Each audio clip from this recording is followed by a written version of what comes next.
వాకిళ్ళు.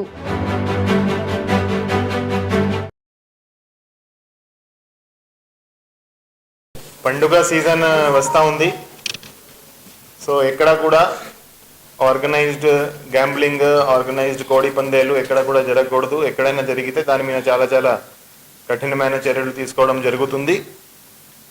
ఎవరైతే ఇంతకుముందు పాత ఆర్గనైజర్స్ ఉన్నారో, పాత నేరస్తులు ఉన్నారో, ఎవరైతే పాత సస్పెక్ట్స్ ఉన్నారో ఇంతకుముందు చేసిన వాళ్ళను ఈ నెక్స్ట్ 10 daysలో వాళ్ళని బైండ్ ఓవర్ కూడా చేయడం జరుగుతుంది.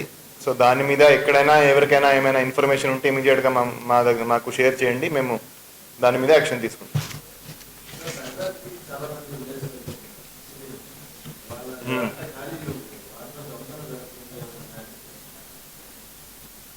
సో ఎవరైతే ఈ ఇక్కడ నుంచి ఊరికి వెళ్తున్నారో అందరికీ ఇన్ఫర్మేషన్ కోసం ఒకటి లాక్డ్ హౌస్ మానిటరింగ్ సిస్టమ్ అనేది ఒక అప్లికేషన్ ఉంది.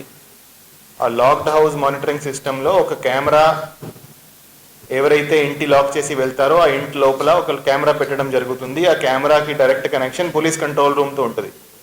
ఆ కెమెరాలో ఏమైనా మూవ్మెంట్ కనపడితే ఇమీడియట్గా అలారం వస్తుంది, సైరన్ వస్తుంది. సో ఇమీడియట్గా అక్కడ వెళ్ళి పోలీస్ వాళ్ళు చెక్ చేయడం జరుగుతుంది. సో ఎవరైతే మీ ఇంటి లాక్ చేసి ఊరికి వెళ్తున్నారో వాళ్ళందరూ కూడా ఈ LHMS ఫెసిలిటీ యూజ్ చేయవచ్చు. అది ఫ్రీ ఆఫ్ కాస్ట్. ఓన్లీ మీరు లోకల్ పోలీస్ స్టేషన్లో మీరు రిక్వెస్ట్ చేస్తే, లోకల్ పోలీస్ స్టేషన్కి చెప్తే వాళ్ళు వచ్చి ఆ కెమెరా పెడతారు. అది కంటిన్యూస్గా మానిటరింగ్లో ఉంటుంది. మీ ఇల్లు కంటిన్యూస్ మానిటరింగ్లో ఉంటుంది. అక్కడ ఒకవేళ ఏమైనా దొంగ వస్తే ఇమీడియట్గా సైరన్ వస్తుంది. సైరన్తో పోలీసు వాళ్ళు ఇమీడియట్గా వచ్చి పట్టుకుంటారు. సో అది చాలా చాలా యూజ్ఫుల్ అండ్ చాలా చాలా ఉపయోగకరమైన యాప్. అది అందరూ కూడా వాడాలని నేను కోరుకుంటున్నాను.